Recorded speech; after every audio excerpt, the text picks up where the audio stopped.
İspanya, aktif savaş tecrübesi sınırlı olmasına rağmen ordu gücü olarak yüksek bir konumda. Çok sayıda askeri aracı tek başına üretebiliyor ve ihraç edebiliyor. İsrail'le yaşanan diplomatik krizden sonra yeni askeri ticaret ortağı arayışında. Türkiye'den Hürjet alımı ve Eurofighter üretiminde öncelik tanınması ise bu yeni ortağın Türkiye olma ihtimalini kuvvetlendiriyor. İspanya özellikle hava kuvvetlerinde çok sayıda uçağı tek başına üretme kapasitesine sahip. Bu videoda hangi ekipmanları kullanıyor, ordusu nasıl yapılanıyor, hangi projeleri yürütüyor ve ülkenin askeri siyasi sorunları neler sorularının cevabını arayacağız. Abone ve katıl bildirimleri açıldıysa Modern Ordular serimizin bu bölümünde İspanya'yı konuşacağız. Keyifli seyirler.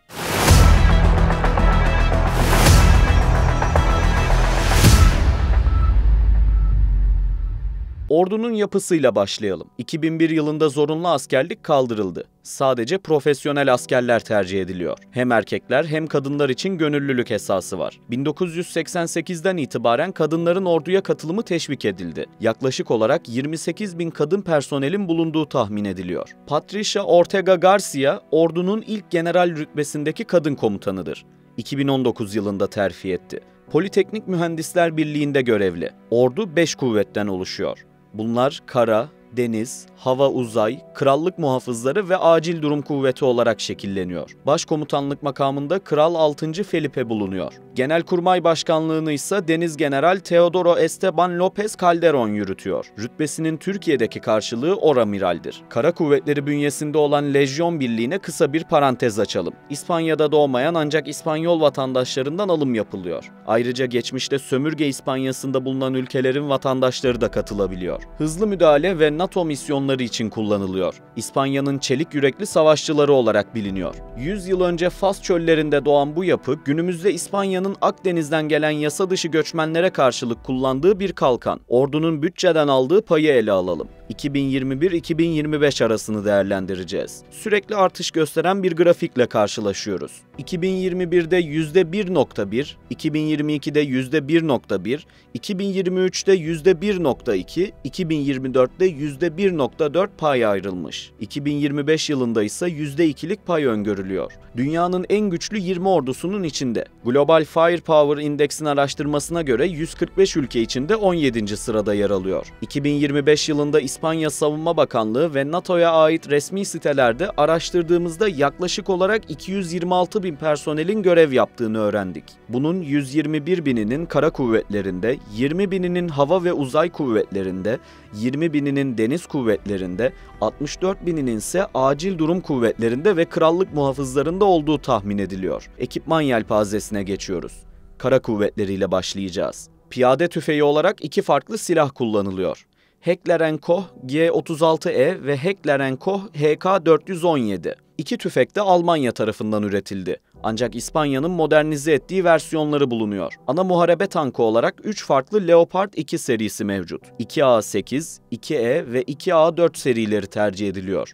İtalya'dan alınan 82 adet Centauro tank imha edici olarak görevlendiriliyor. İspanya'nın kendi kapasitesiyle geliştirdiği VECM-1'lerin yerini VCR 8x8 Dragon modeller aldı. Avusturya ile ortaklaşa üretilen Ascot modeller bulunuyor. 225 adet envanterde. İsveç'ten Bandwagon 206'lar satın alındı. Adet sayısı 20. Amerika'dan gelen M113'lerde zırhlı personel taşıyıcı olarak kullanılıyor. Bir diğer ZPT ise İspanyol Pegaso şirketinin geliştirdiği BMR serisine ait. 648 adet bulunuyor. Ayrıca Pirana 5 serisine ait VCR 8x8 Dragon model araçlar da tercih ediliyor. Bu da İspanya tarafından üretiliyor. Türkiye'den FNSS Pars Alpha 6x6 muharebe aracının alımı için mutabakat zaptı imzalandı. Ayrıca Güney Afrika'dan RG-31 Niala araçları da temin edildi. 150 adet bulunuyor. Topçu, obüs ve roket atar ünitelerinden bahsedelim. Birincil ekipman olarak Amerika'dan satın alınan M109 üniteleri kullanılıyor. 96 adet mevcut.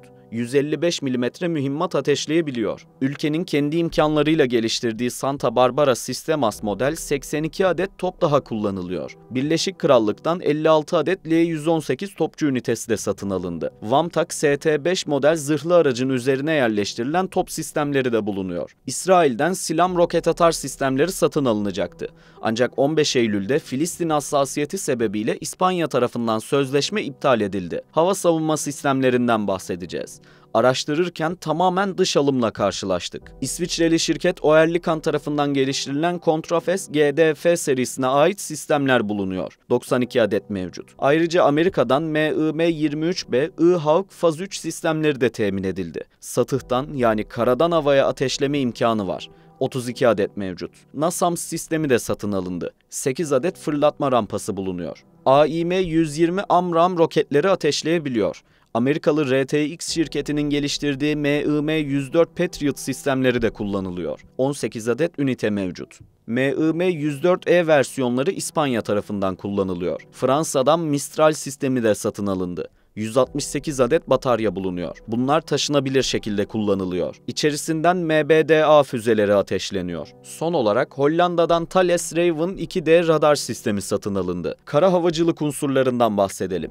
İspanya, Avrupa Birliği üyesi olması sebebiyle bu alandaki yelpazesi oldukça geniş. Çoğu araçta da üretici pozisyonları var. Taarruz helikopteri olarak HAT-E versiyonlu Eurocopter Tiger'lar kullanılıyor. Bunların tamamı modernize edilecek. Nakliye görevleri için Amerika'dan alınan CH-47 Chinook ve Avrupa üretimli AS-332 Super Puma'lar bulunuyor. Fransa'dan AS-532 Cougar helikopterleri de alındı. Envanterde 14 adet bulunuyor. Airbus Leonardo ve Fokker konsorsiyumu tarafından üretilen NH-90 model helikopterler de kullanılıyor. Üçlünün içinde Hollanda, İtalya ve Fransa var. 15 adet envanterde, 10 adet yeni sipariş verildi. Amerika'dan Bell 212 helikopteri de satın alındı. 6 adet bulunuyor. Son olarak Airbus üretimi olan Eurocopter H135 modelinden 12 adet görevlendiriliyor. İnsansız hava araçları konusunda da yelpaze geniş. Hem yerli üretim hem ithalat yoluyla güncel teknolojiye erişebiliyorlar. Almanya'dan Vector dronlar satın alınacak.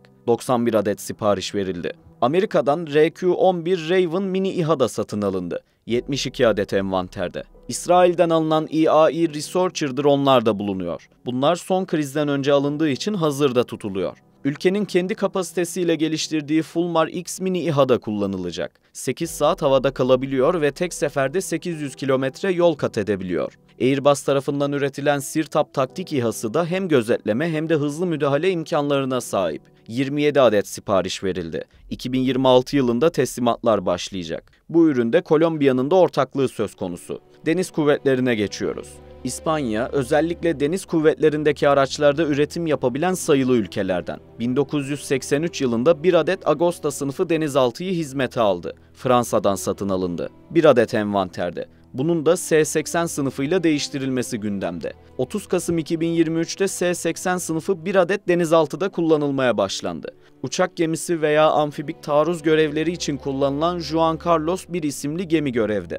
Türkiye tarafından üretilen TCG Anadolu gemisi de bu gemiden esinlenerek tasarlandı. Buradan yola çıkan Türk savunma endüstrisi TCG Trakya'yı ise kendi imkanlarıyla geliştirip üretecek. Galicia sınıfına ait 2 farklı amfibik nakliye gemisi de kullanılıyor. Hava savunma fırkateyni olarak Alvaro de Bazan sınıfına ait 5 adet gemi bulunuyor. İlki 2002'de, sonuncusu 2012'de hizmete alındı. Bir diğer fırkateyn ise Santa Maria sınıfına ait. 6 adet envanterde. Güdümlü füze ateşleyebiliyor. İspanya tarafından üretildi. Santa Maria isimlendirmesi ise ünlü İspanyol kaşif Christoph Kolomb'un Amerika'yı keşfederken kullandığı gemiyle aynı isimden geliyor. Açık deniz devriye gemisi olarak Meteoro sınıfına ait 6 adet gemi mevcut. İlk gemi 2012 yılında, sonuncusuysa 2019 yılında deniz kuvvetlerine katıldı. İspanya tarafından geliştirildi.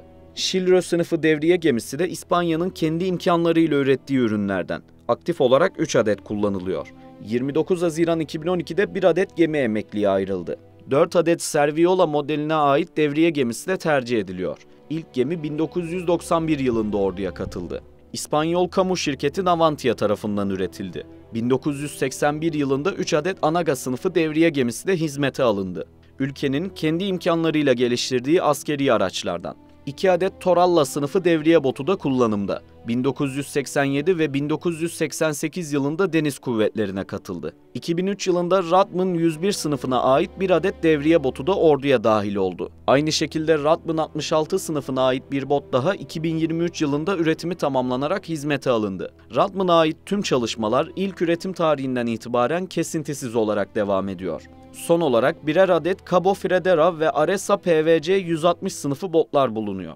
Segura sınıfına ait 6 gemi ise mayın arama ve imha görevleri için kullanılıyor. Hava kuvvetlerine geçiyoruz. Envanter, İspanyol üretimi veya dış ülkelerden satın alınan araçlardan oluşuyor. Bu bölümde hem güncel durumundan hem de gelecekte yapılacak alımlarla envantere ekleneceklerden bahsedeceğiz. Amerika'dan FA-18 Hornet çok rollü savaş uçakları satın alındı. 81 adet bulunuyor. 12 tanesi İspanyol aday askeri pilotların eğitimi için ayrıldı. Ülke aynı zamanda Eurofighter Typhoon üreticisi. Adet sayısı 69.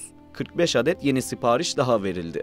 Devriye ve gözetleme görevleri için İspanya'nın ürettiği Casa CN-235 uçakları kullanılıyor. Keşif görevlendirmeleri için Amerika'dan Cessna Citation 5 model uçaklar temin edildi. Elektronik harp konusunda ise Fransız şirket Dassault tarafından geliştirilen Falcon 20 uçağı kullanılıyor. Havadan yakıt ikmali ve nakliye görevlendirmeleri için Airbus'a ait A330 MRTT ve A400M uçakları tercih ediliyor. Sivil uçaklarda da gördüğümüz Airbus A330 modelin askeri versiyonları da nakliye vazifeleri için görevlendiriliyor. Bir adet envanterde. İspanyol üretimi Casa C212 ve C295 model uçaklarda hem personel hem askeri araç nakliyesinde kullanılıyor. Genel maksatlı operasyonlar içinse Amerika'dan King Air C90A uçakları satın alındı. 3 adet bulunuyor. Orman yangınlarına müdahale için de Kanada'dan Bombardier CL-215 ve CL-415 uçakları tercih edildi.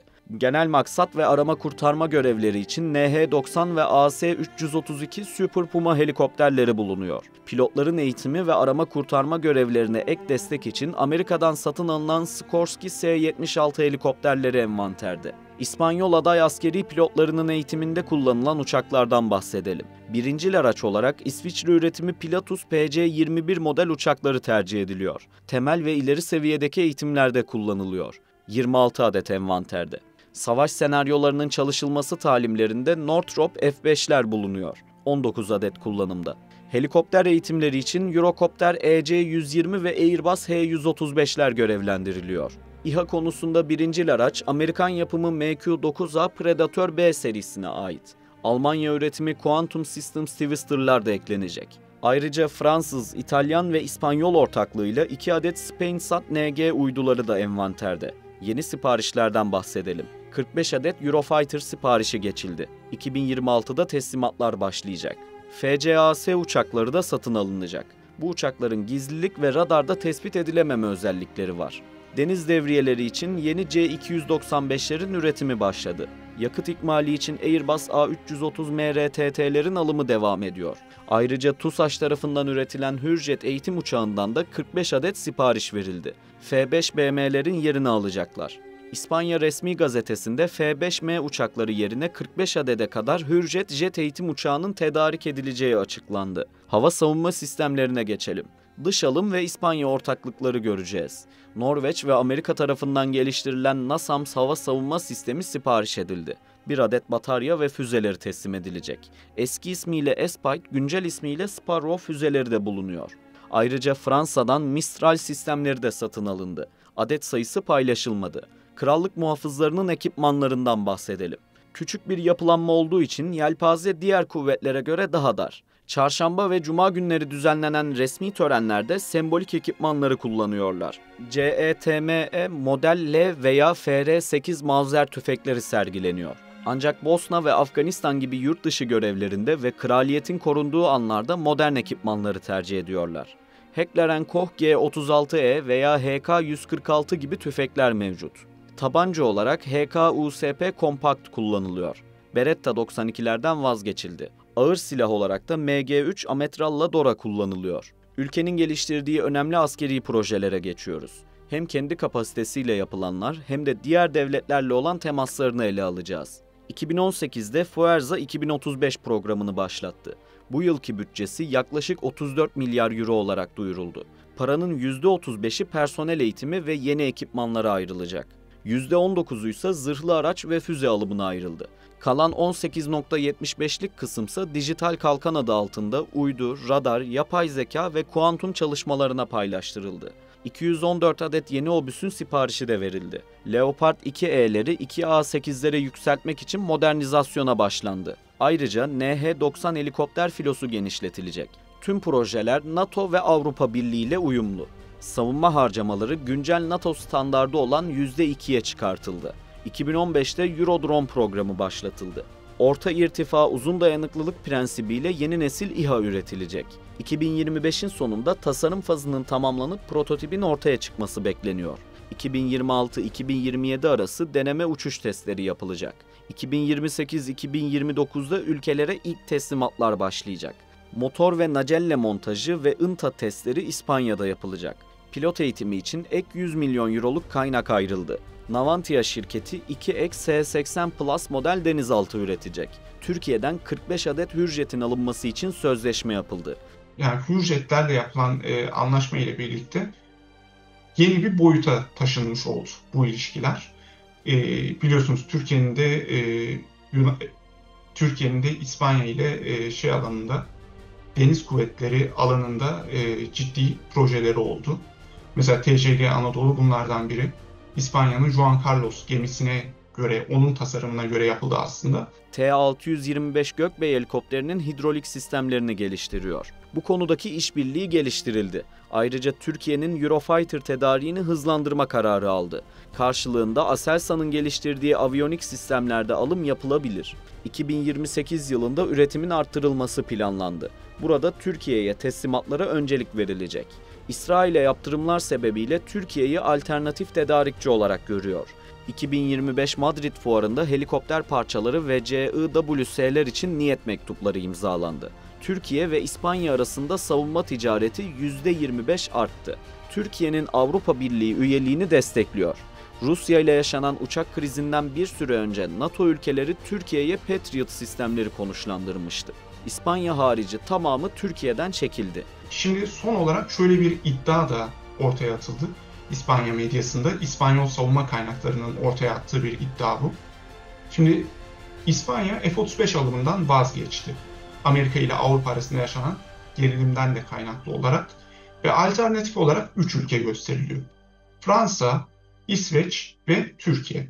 Yani Kaan projesi de F-35'e veya Fransız Rafale'ye, İsveç'in ürettiği Gripen savaş uçaklarının bir alternatif olarak görülüyor. İspanya'nın askeri ve sınır problemlerine geçiyoruz. Güncel durumda Cebeli Tarık toprakları Birleşik Krallığın deniz aşırı toprağı olarak kabul ediliyor. Bu boğaz Akdeniz'i Atlantik Okyanusu'na bağlıyor. Şimdi Cebeli Tarık konusu aslında İspanyol ordusu için şu yönden önemli bir konu. Olası bir savaş durumunda, İngiltere ile Birleşik Krallık ile Cebeli Tarık için olası bir savaş durumunda İspanya, Birleşik Krallık gibi bir ülkeye karşı burayı savunabilir mi? Ama bu noktaya gelmeden önce aslında değerlendirilmesi gereken mesele şu. Cebeli Tarık'la ilgili, yani iki yönden bakmak lazım. Cebeli Tarık'la ilgili İspanya ile Birleşik Krallık arasında bir savaş çıkar mı? 2017'de Brexit yaşandığında, yani Birleşik Krallık Avrupa Birliği'ni terk ettiğinde, Avrupa Birliği'nden çıktığında Cebeli Tarık'ın statüsüyle ilgili ciddi tartışmalar yaşanmıştı.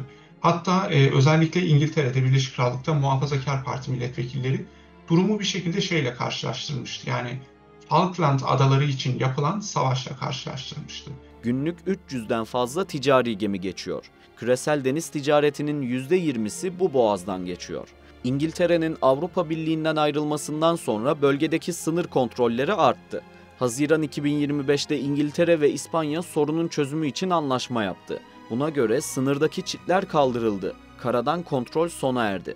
Havaalanı ve limanlardaki vize kontrollerini İspanya üstlendi. Ama olur da savaş çıkarsa, tabii ki buna çok daha detaylı bakmak lazım. Ama uzmanların görüşü böyle bir savaşı Birleşik Krallığın kazanabileceği ve orada gerçekten Cebeli Tarık'ı tamamen kontrol altına alıp İspanya'yı orada mağlup edebileceği yönünde. Ancak elbette şöyle bir şey de var. İspanya'nın bir şekilde ev sahibi olma avantajı var. Yani lojistik olarak, askerlerini oraya sevk etme olarak, çeşitli askeri ekipmanları oraya sevk etme olarak ciddi bir avantajı var. Birleşik Krallığın böyle bir avantajı yok. Elbette daha uzaktan geliyor. Ancak yine de Birleşik Krallık ordusundan bahsediyoruz ve ciddi bir güç. Afrika kıtasından gelen yasa dışı göçmenlerin Avrupa topraklarına en kolay adım atabilecekleri nokta olması sebebiyle İspanya'nın rahatsızlığı var. 2002'de yapılan referandumda İspanya ile birleşime hayır oyu çıktı. İspanya küresel su mutfilosuna açık destek verdi. 24 Eylül 2025'te Başbakan Pedro Sánchez'in talimatıyla Furor devriye gemisini Cartagena limanından yola çıkardı. Filoyu ilk etaptaki uluslararası sularda saldırılardan korumak, masum geçiş hakkını gözetmek ve yardım sağlamak için destekledi. Ayrıca İsrail'e tam silah ambargosunu duyurdu. Ordu filoyu Barcelona'dan uğurladı. Limandan açılma operasyonunu kolaylaştırdı. İspanyol aktivistlerin de gözaltına alınmasından sonra kendi sularındaki deniz devriyelerini arttırdı. Sonuç olarak İspanya güçlü ekonomisi ve altyapısı sebebiyle ordu konusunda güçlü bir ülke. Çok sayıda askeri aracı ve ekipmanı üretebilen bir konumu var. Ayrıca yapılan askeri ihracatla da kasasına gelir sağlıyor. İsrail'le yaşanan gerginlik sebebiyle askıya alınan anlaşmalar Türkiye'nin askeri ihracatına katkı sunabilir. Eurofighter üretiminde öncelik hakkı, Aselsan'la girilen temas ve Hürjet alımı konuları bu durumu teyit ediyor. Videoyu tamamladık. Fikirlerinizi yorumlarda bekliyoruz. Bu tarz daha fazla içerik için GZT'ye katılmayı ve abone olmayı unutmayın. İzlediğiniz için teşekkürler.